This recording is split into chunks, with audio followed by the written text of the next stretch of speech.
बिस्मिल्लाहिर्रहमानिर्रहीम। अस्सलामु अलैकुम अज़ीज़ तलबा। इंग्लिश ग्रामर के एक और सबक के साथ मैं हूँ मोहम्मद इकबाल। पिछले सबक में हमने प्रेजेंट टेंस से मुताल्लिक़ पढ़ा था और मैंने आपको बताया था कि इससे पहले आपको फ़ेल की फॉर्म्स याद करना बहुत ज़रूरी है। और ये जो असबाक हैं, अगर आपने इंग्लिश सीखनी है तो ये इंतहाई अहम है। और अल्हम्दुलिल्लाह मैंने आपके लिए मेहनत की है। अब मुझे ये लगता है कि जो मेरी इस मेहनत से फ़ायदा नहीं उठाएगा वो कभी इस तरह से सीख नहीं सकेगा, क्योंकि मैंने हर जो क्लास है, हर लेवल के स्टूडेंट्स को तकरीबन मैंने देखा है और मुझे कुछ अंदाज़ा है कि किस तरह से सिखाया जाए तो उन्हें अच्छी तरह से समझ आएगी। तो जो तुलबा पढ़ाई में दिलचस्पी नहीं ले रहे हैं, अगर आप उनसे राब्ते में हैं तो आप उनको मैसेज करें कि आप वापस आ जाएं और पढ़ाई शुरू करें, क्योंकि अगर आप इन दिनों को ज़ाय कर लेंगे यानी इनका फ़ायदा नहीं उठाएंगे तो आपको बहुत नुकसान उठाना पड़ेगा। प्रेजेंट इंडेफिनिट टेंस से मुताल्लिक़ अपना सबक हम शुरू करते हैं। तो इसमें आपने पढ़ा है कि इसकी जो तरकीब है वो कुछ इस तरह से है कि सबसे पहले आता है सब्जेक्ट, जिसको फ़ाइल कहते हैं, फिर फ़ेल आता है और फ़ेल की भी पहली फॉर्म आती है, पहली फॉर्म प्रेजेंट फॉर्म, और फिर ऑब्जेक्ट आता है यानी मफ़ऊल आता है। और ये सबक मैंने ख़ुद तैयार किया है आपके लिए। इसमें दिलचस्पी लें तो आपको अगले असबाक आसान हो सकते हैं। हमने सिर्फ़ एक ही फ़ेल लिया है और उसकी 3 फार्में लिए हैं, प्रेजेंट फॉर्म, पास्ट फॉर्म और पास्ट पार्टिसिपल फॉर्म। और वो फ़ेल है ईट का मतलब, टू ईट का मतलब खाना, ईट, एट, ईटन।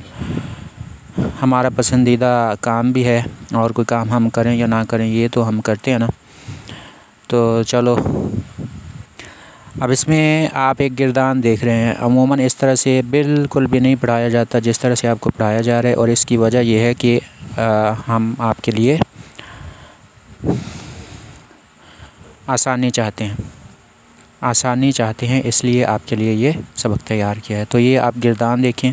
पहले आप इसका नाम पढ़ लें। प्रेजेंट इंडेफिनिट टेंस, इसको फ़ेल हाल मुतलक कहते हैं, यानी मौजूदा ज़माने से मुताल्लिक़ ये फ़ेल है।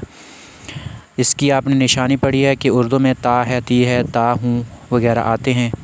तो अब ये हमने ऊपर दिए गए फ़ेल ईट, जो कि पहली फॉर्म है, उसको इस्तेमाल किया है। अब आप देखें, आई ईट मैंगोज़, मैं आम खाता हूँ। वी ईट मैंगोज़, हम आम खाते हैं। यू ईट मैंगोज़, तुम आम खाते हो या तुम आम खाती हो।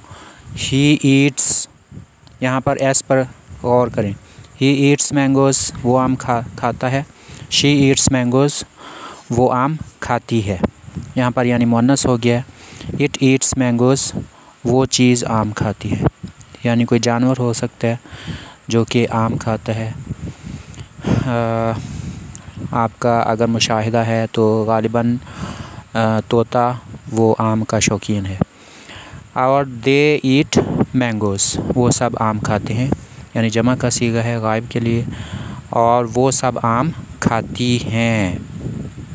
अब यहाँ पर आपने देखा है कि एस किन सीगों के साथ लगा है, ही के साथ, शी के साथ और इट के साथ।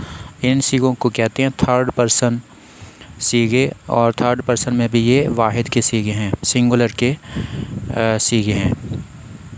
ही, शी, इट ये थर्ड पर्सन प्रोनाउंस हैं और थर्ड पर्सन के ये सीगे हैं। इनके साथ जो फ़ेल आएगा उसके साथ एस या ई एस लगेगा। जहाँ तक एस या ई एस के कायदे का ताल्लुक़ है तो मैंने आपको बताया था, बहरहाल दोबारा बता देता हूँ कि अगर कोई फ़ेल ख़त्म होता है S, S H, C H, X या ओ पर तो उसके साथ ई एस लगेगा, वरना एस ही लगेगा। और यही कायदा सिंगुलर से प्लूरल बनाने का भी है। इस किरदार को आप ज़रूर इसका स्क्रीनशॉट लेकर या किसी भी तरह से आप इसको अपने पास रखें, याद करें, इस पर बार बार गौर करें, क्योंकि पिछले जो आपने फार्म्स पढ़ी हैं वो जहाँ तक मुझे थोड़ा थोड़ा याद है तो वो 500 से ज़्यादा हैं।